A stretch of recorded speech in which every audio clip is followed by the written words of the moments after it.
Welcome to Math Scientist. We'll be doing economics today and we'll be discussing important questions. Question number 1.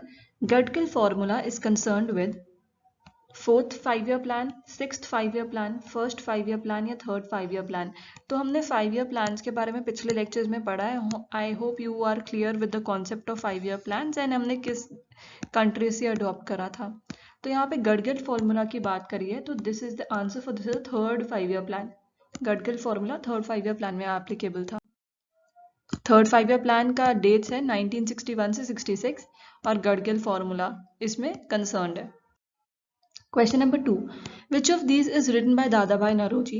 As in the previous lecture we had discussed कि दादाभाई नारोजी का हम थोड़ा पढ़ के आएंगे, तो I hope you should be able to answer this. इसके options देख लेते हैं. Poverty and un-British rule in India, Meratul Akbar, Planned Economy of India या Discovery of India. I'm giving you 5 seconds to answer this. So the answer is poverty and un-British rule in India. Dadabhai Naoroji is one of the most well-known economist of that phase. Okay, जो हमारा freedom struggle का phase था उसके दौरान के सबसे ज़्यादा मशहूर ये economist रह चुके हैं.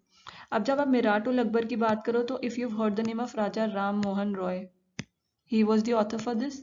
Planned Economy of India we have studied in the previous lecture. Please comment कि Planned Economy of India के author कौन है.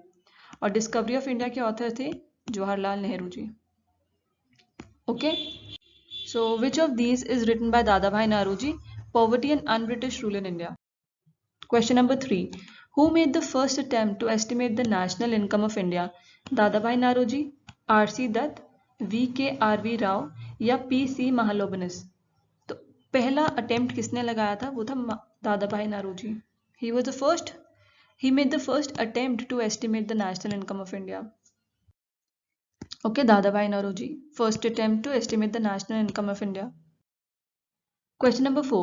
The Imperial Bank of India was established in. तो अगर मैं आपसे पूछूं कि Imperial Bank का आज नाम क्या है तो everybody should be able to answer that it is State Bank of India. Okay, तो जब ये इंपीरियल बैंक एस्टैब्लिश हुआ था उसका साल पूछा है. 1945, 1931, 1921 या 1936. तो इसका आंसर है 1921. Okay, and then it was converted to State Bank of India and then it was nationalised. Okay, and we all know that it was nationalised in the year 1955. SBI. Okay, the Imperial Bank of India was established in 1921. Question number 5.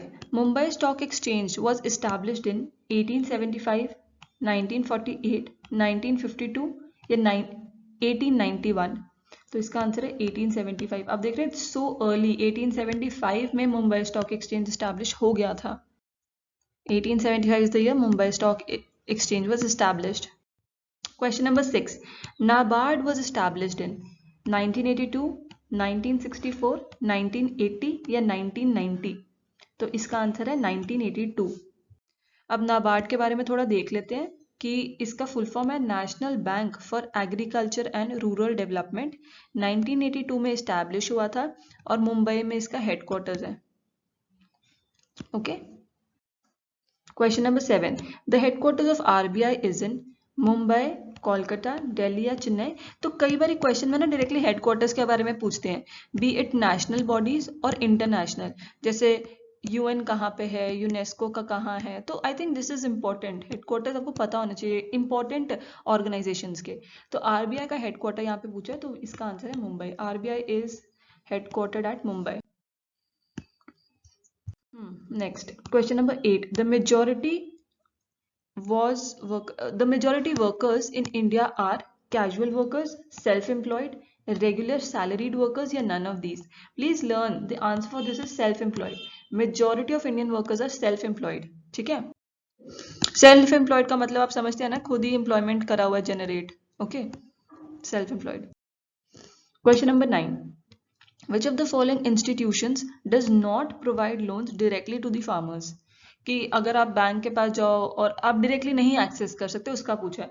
Option है NABARD, state Bank of India, regional rural bank या primary agriculture credit society. तो अगर आप state bank के पास जाओ आपको वो loan दे सकते हैं, एब्सोल्युटली दे सकते हैं. रीजनल रूरल बैंक भी एप्लीकेबल है, प्राइमरी एग्रीकल्चरल क्रेडिट सोसाइटी भी।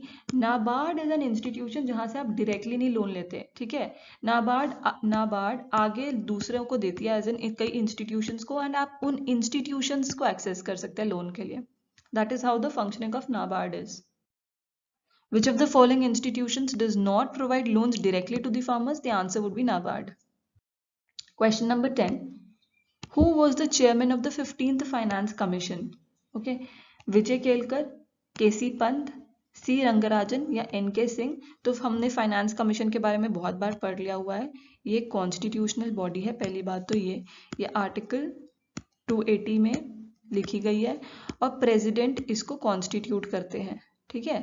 और इसमें जनरली 5 मेंबर्स रहते हैं फ्रॉम डिफरेंट, इसके डिफरेंट क्राइटेरिया हो जाते हैं, फाइनेंशियल सेक्टर एंड ऑल। उसका आप इतना आपको डेप्थ जानने की जरूरत नहीं है, बस ये याद है कि 5 मेंबर्स आर देयर। तो चेयरमैन इसका कौन था? जो 15th is the current one, तो इनके चेयरमैन थे एनके सिंह।